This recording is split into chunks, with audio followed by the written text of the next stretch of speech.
തിരുനാവായ നവാമുകുന്ദ ക്ഷേത്രത്തിൽ കുംഭമാസ വാവുത്സവത്തിനെത്തിയത് ആയിരങ്ങൾ. പുലർച്ചെ 2 മണി മുതൽ ആരംഭിച്ച ബലിതർപ്പണ കർമ്മം 11 മണിയോടെയാണ് അവസാനിച്ചത്. വാവൊരുക്കൽ ദിവസമായ ശനിയാഴ്ച വൈകിട്ട് 4 മണിയോടെ തന്നെ ക്ഷേത്രത്തിൽ ഭക്തർ എത്തിത്തുടങ്ങിയിരുന്നു.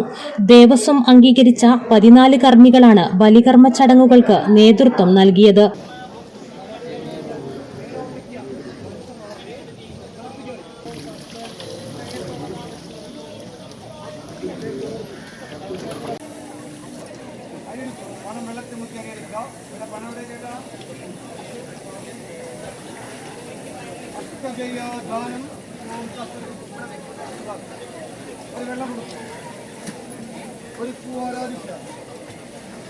വീണ്ടും പണമെടുക്കും.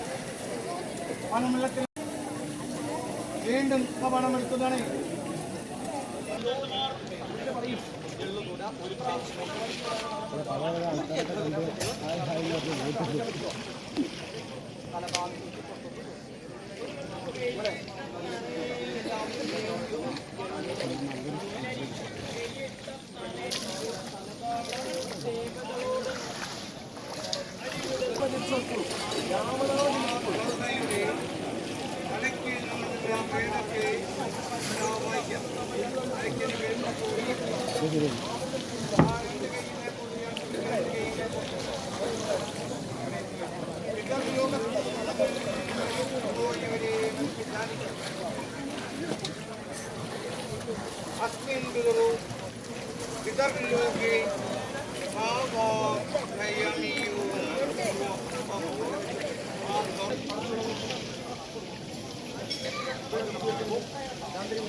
സുരക്ഷാ ക്രമീകരണങ്ങൾക്കായി തിരൂർ ഡിവൈഎസ്പി PP ഷംസിന്റെ നേതൃത്വത്തിലുള്ള പോലീസ് സംഘം സ്ഥലത്ത് ക്യാമ്പ് ചെയ്തിരുന്നു.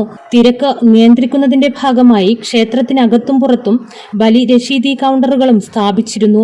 ബലികർമ്മത്തിനെത്തുന്നവർക്ക് ദേവസ്വം വക പ്രാതൽ ഭക്ഷണം ഒരുക്കിയിരുന്നു. ഭക്തരുടെ സുരക്ഷ കണക്കിലെടുത്ത് അഗ്നിരക്ഷാസേന സുരക്ഷാ തോണികൾ, മെഡിക്കൽ സംഘം, പാറലകത്തി യാഹുട്ടി, PP കൃഷ്ണൻ, KP ഉദയൻ എന്നിവരുടെ നേതൃത്വത്തിൽ മുങ്ങൽ വിദഗ്ധർ, ദേവസ്വം വളണ്ടിയർമാർ എന്നിവരെയും ദേവസ്വം ഏർപ്പെടുത്തിയിരുന്നു. Editor live, Thirunavaya.